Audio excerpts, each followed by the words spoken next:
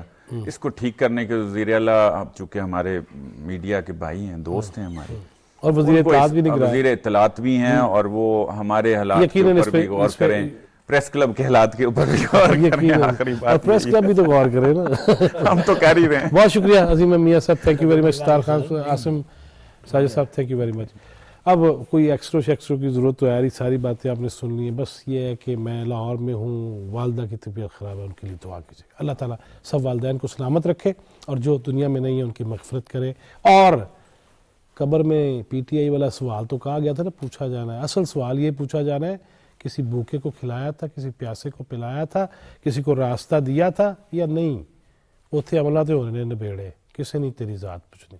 اللہ تعالیٰ ہمیں پاکستان کی خدمت اور آسانیاں تقسیم کرنے والا بنائے. جواد فیضی، چوتھا ستون ٹیم کو اجازت دیجیے.